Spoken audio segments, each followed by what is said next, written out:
Bulletin లో breaking news. PCC chief ముఖ్యమంత్రి రేవంత్ రెడ్డి తన నివాసంలో పోలింగ్ జరిగిన తీరుపై పార్టీ అభ్యర్థులు, ముఖ్య నేతలు, ఎమ్మెల్యేలు, నియోజకవర్గాల ముఖ్య నేతలతో సమీక్షించారు.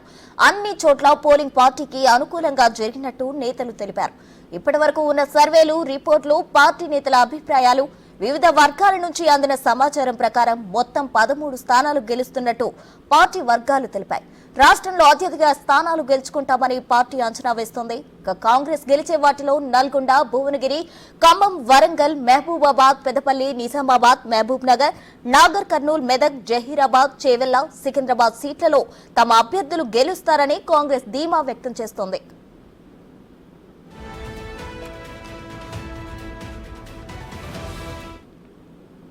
మరిన్ని వివరాలు మా ప్రతినిధి వెంకట్ అందిస్తారు. వెంకట్, ఏంటి అప్డేట్స్? ప్రస్తుతం పార్లమెంట్ ఎన్నికలు ముగిశాయి. ఇప్పుడు ఎవరు ఎన్ని స్థానాలు గెలుస్తారు, ఎవరు ఎన్ని అంచనాలు ఏ విధంగా ఉన్నాయనే దాని మీద ఇప్పుడు రాష్ట్రంలో హాట్ గా కొనసాగుతా ఉంది. ఒకవైపు కాంగ్రెస్ పార్టీ 14 స్థానాల నుంచి 16 స్థానాలు గెలుస్తామని ఒకవైపు కాంగ్రెస్ పార్టీ అంచనా వేసుకుంటుంది. మరొక వైపు బీఆర్ఎస్ 12 స్థానాలు గెలిస్తే కేసీఆర్ ప్రధానమంత్రి అవుతారనే అంచనా వేసుకుంటుంది. ఇటు బీజేపీ కూడా డబుల్ డిజిట్ స్థానాలు ఖచ్చితంగా సాధిస్తామనేది కూడా బీజేపీ వర్గాల్లో చర్చ జరుగుతుంది. పార్టీ కూడా అంచనా వేస్తుంది. ఇట్లాంటి సందర్భంలో ఎవరెన్ని సీట్లు గెలుస్తారు? నిజానికి కాంగ్రెస్ పార్టీ రాష్ట్రంలో అధికారంలో ఉంది. అధికారం ఉన్న పార్టీ బలంగా ఓట్ల శాతం కూడా కాంగ్రెస్ కే వస్తుంది.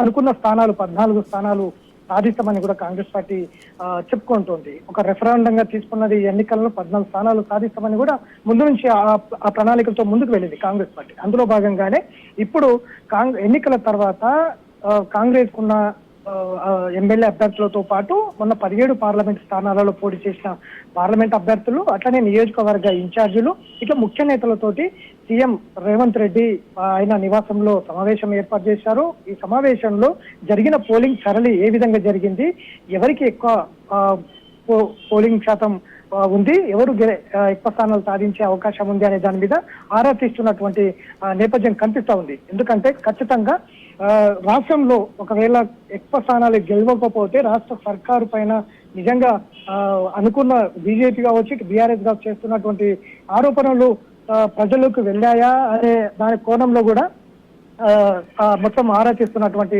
సిచ్యువేషన్ ఉంది. ఎందుకంటే ప్రధానంగా ఉమ్మడి పాలమూరు జిల్లా కావచ్చు, ఖమ్మం, వరంగల్, నల్లగొండ ఇట్లాంటి పెద్ద జిల్లాల్లో కూడా మెజారిటీ స్థానాలు సాధించింది.